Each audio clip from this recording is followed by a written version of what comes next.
Geometry Unit 7, Lesson 1, Density. So in this lesson, we want to find missing values in a density-mass-volume relationship or a density in two other quantities, which we'll look at in a moment. So we know that a pure volume takes up a specific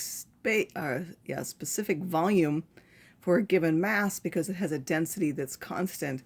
So we know that they're related by the density is the mass over the volume. We can either use that equation to solve, or we can use dimensional analysis and the units to figure out a solution. So in the first example, I'm going to illustrate both of those methods. The volume of a solid gold statue can be approximated as 1,500 centimeters cubed. That's the volume. Since the density of gold is about 20 grams per centimeter cubed, and we want to find the mass. So first we can use the density as the mass over the volume. The density, which is now 20, is the mass over that 1,500. And then when you get that, the mass would now be 20 times 1,500 because we would multiply both sides by that 1,500, which is now 30,000 grams, because this is in grams because the density was in grams per centimeter cubed. And then if we wanted to change that into kilograms, we know there's 1 kilogram over and 1,000 grams in 1 kilogram. The grams have to be on the bottom so that they cancel, and we would end up with 30 kilograms. Or we could just use the dimensions in the first place and say that the mass, we know the mass is in grams, so we have to start with the grams on the top. That's 20 grams per centimeter cubed. Then we want to get rid of the centimeter cubed, so we have to multiply by that 1,500 centimeters cubed. They will now cancel. Then we're left with grams, but we want kilograms, so we would once again multiply by 1 kilogram over 1,000 grams. Then the grams will cancel. Then you multiply by all the numbers on the top, divide by the numbers on the bottom, and you would directly get that that is 30 kilograms. In the next example, it says the weight of an object equals the weight of the water displaced. It will be easy to lift. And then we have a tanker which has a mass of this amount, but it sank to the bottom of the ocean, and we know the density of the steel. So what would be the amount of the water that has to be displaced in order to have that object lift? Well, that would be when those two things are equal. And we are look at the mass directly because on Earth, the weight and the mass are approximately the same. So the mass of the steel would be its density.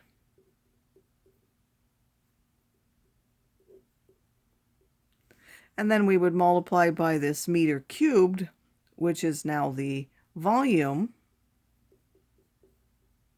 so that the meter cubes cancel, and then we would be left with kilograms. 8 times 2.5 is 20, so that's 20 times 10 to the 6th. 20 times 10 to the 6th, this is 2.0 times 10 to the 1st, so this ends up being 2 times 10 to the 7th if we simply readjust, and that will now be in kilograms. And then that has to be the mass now of the water. We know that in order to be the water displaced has to also be 2 times 10 to the 7th kilograms, because we're told that they have to be equal. Well, now we're going to use the density of the seawater, which is this, and we want to use that to find the number of cubic meters. So to get cubic meters, we can rewrite that.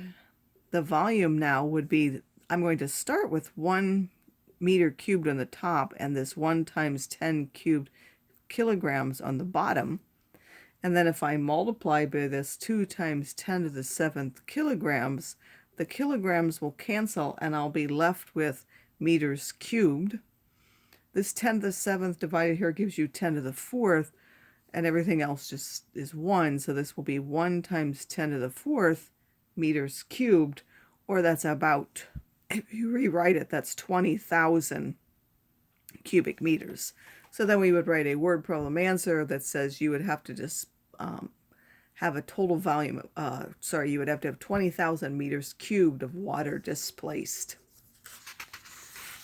So there are other types of density. As I said, you can have like a population density. A population density is usually the number of people in a square mile or a square kilometer. You might have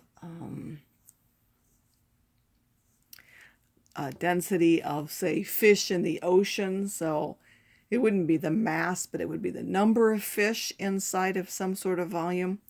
So there are many other ways of looking at density.